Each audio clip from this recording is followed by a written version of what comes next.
We've learned that first responders' inability to cope with mental trauma can lead to devastating circumstances like PTSD, alcoholism, and even suicide. They explain why it's important to change that culture.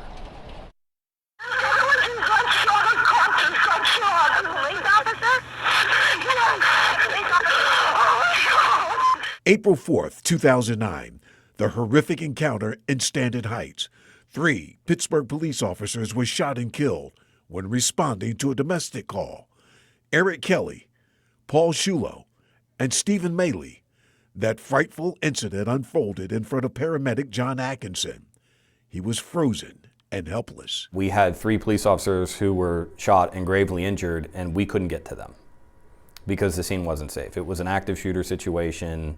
The gunman was actively firing at these officers, and I was probably 60 or 70 feet away, and I could do nothing to help. Retired Pittsburgh police officer Mark Kneebone was deeply shaken by the death of the officers. He was especially close to Stephen Maley. Paul arrived first. He took fire pretty much as soon as he came to the door. He knocked on the door and they opened the door and the guy started shooting him right then and there. He was executed. Steve Maley backed him up. He got executed.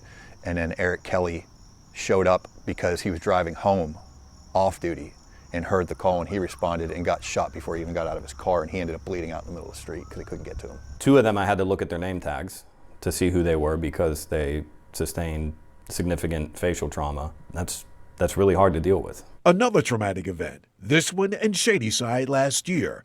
Firefighter Lieutenant David Hamburger responded to a medical call of an injured infant.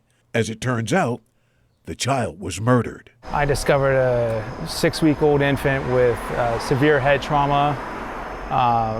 His head looked like it had been enlarged by a third. And then Pittsburgh police officer Stephen Harris recalls when he recently talked a person out of jumping off a bridge. But I had a troubled child that didn't know if they were a boy or a girl, and they wanted to jump off of a bridge. This person's been either misgendered or made fun of to the extent that they're a child, and they think that the answer to their problems, this problem specifically, is to jump off a bridge.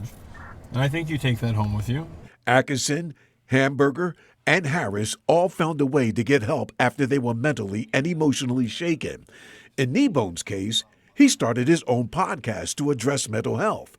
At his worst time, he says he drank up to a half-gallon of liquor every day. He even pulled out his gun to commit suicide. I'm an individual that has issues, that's not afraid to talk about his issues, because that's how people get help. That's how people heal, by communication, by talking, by sharing. And there are calls that at the time are rather routine for us, but I think you still pick up some trauma from these calls, regardless of how routine they may appear at the moment. But first responders say there are still too many people in their profession too ashamed to get help. Is there an issue with people holding this stuff in? Sure. Is that a real thing? That's a very real thing. At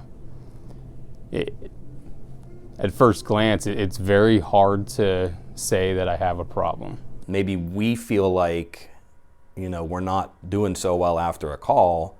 It's kind of hard to admit that to your partner or your coworkers, right? As a first responder, we kind of put ourselves in this segment of society that we have to be strong. We can't show weakness. Asking for help is weakness. Therapist Dr. Sheila Roth treats only first responders. She says even mundane calls can stack up and become a problem. It may not be the goriest scene that's triggering you.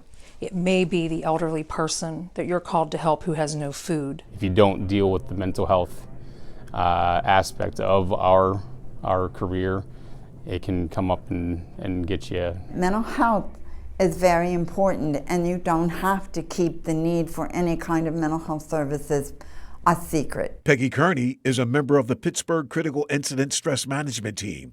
They often connect with first responders soon after a traumatic incident. They try and tamp them down. Well, they don't go away. So we fight. They fight it.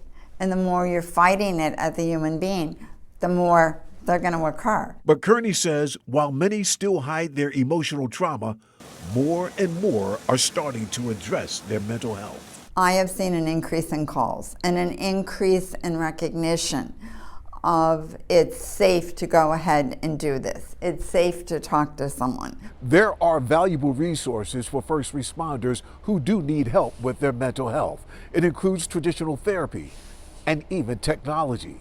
That is the focus of our final report. Covering Allegheny County in Pittsburgh, Sheldon Ingram, Pittsburgh's Action News 4. As Sheldon mentioned, the third and final installment of the Weight of the Call will focus on the treatment options for first responders. You can see that story Thursday at 5:30.